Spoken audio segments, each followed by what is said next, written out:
All right, welcome to today's edition of the 24th Floor. We have a ton of college football to talk about. We got two undefeated Mid-South teams, two Mid-South teams in the top 25, but those aren't exactly the same two teams. Confused yet? Good thing Rich is here to explain in the big idea. Rich.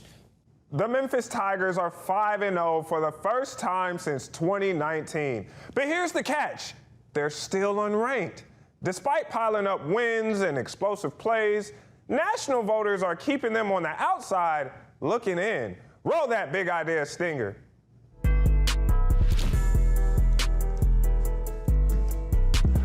The Tigers sit just outside the coaches' poll top 25. They earned 88 votes, the 26th most in the nation, just behind Utah, who grabbed the final spot with 104 points.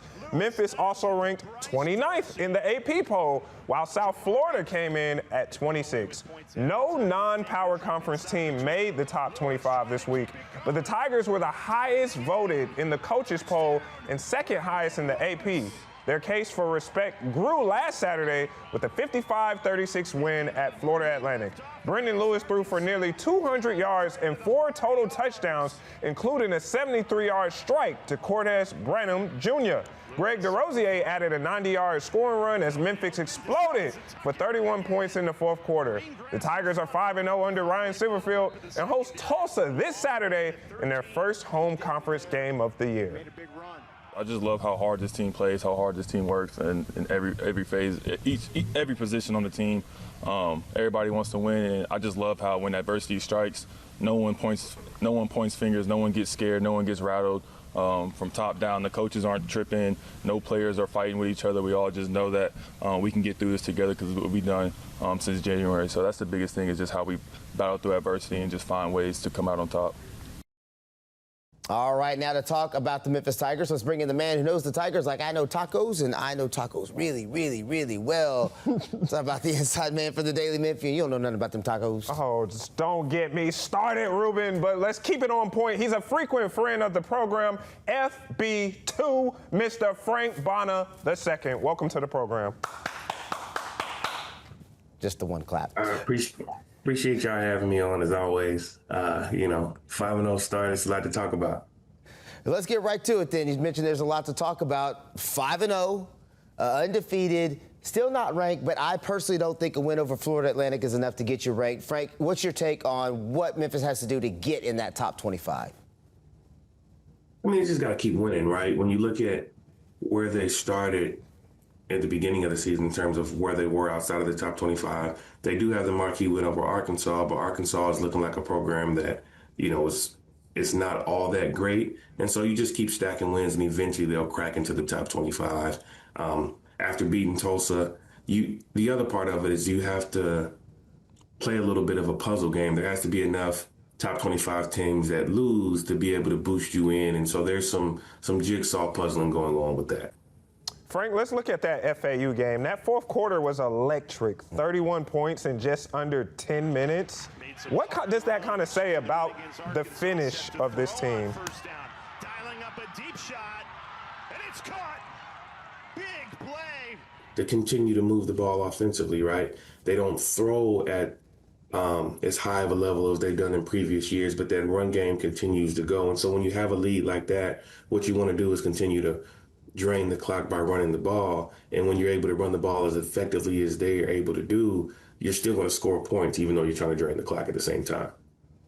Well, let's talk a little bit more about that FAU game, because we kind of see it a little different. Like, you're talking about the fourth quarter explosion and a ton of points in 10 minutes. And I'm kind of looking at it like the game was probably a lot closer than it should have been for most of the game. So, Frank, talk a little bit about what you feel like you need to see from Memphis, because in those games that you're supposed to win, you kind of need to be dominant if you're trying to move up to that top 25. Yeah, I mean, FAU, to their credit, they played well offensively, especially in that first half. To keep things interesting. And so, yeah, you would like to see Memphis be able to put their foot on the gas, maybe closer to the third quarter than they did in the fourth quarter, because the game was a 5-point game and about 10-20 left in the final quarter. So you would want to see that happen a little bit faster. But, at this point, as we're talking about I think it's less about them being ranked and more just about if they're able to win the conference. Because if you win the conference, you'll get that college football playoff spot. Doesn't matter what the ranking is. And so I just think that as long as they win the games, they'll be fine, even if they're closer than what they should be. It seems like every week the Tigers have a big explosive play. I mean, in the Arkansas game, it was the 60-yarder from Sutton Smith. In the Troy game, it was like another 50-plus yarder from Sutton Smith. In this game, they had a 90-yard run, a 73-yard touchdown pass. Talk about those explosive plays and how that is almost like a hallmark now for this Memphis Tiger team.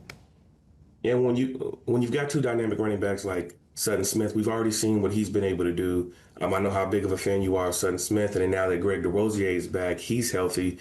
He's showing with those 204 yards that he's capable of holding a large workload too, and so it keeps the defenses on their toes. And not to mention, you've got Brendan Lewis, who you also have to worry about on the ground as a dual threat quarterback. And so having that amount of playmakers available in your repertoire, it's no surprise to see that every game they're ripping off a big run here or a big run there.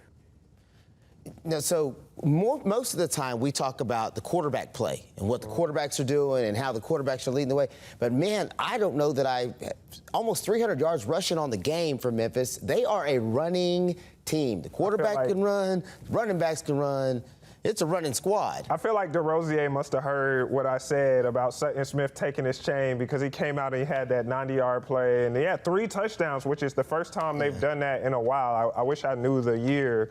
But Greg DeRosier was like, yeah, this is still my time. So, Frank, talk a little bit about how this running attack, which is different than what a lot of colleges use right now, and most colleges are throwing it 40, 45 times a game, 30 to 45 times a game.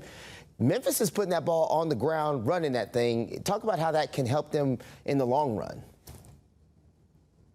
Yeah, you have to use your skill set to your advantage, and that roster is set up for them to be a heavy running team. And where it really benefits them is in the red zone. If you look at their red zone offense, they're 100%.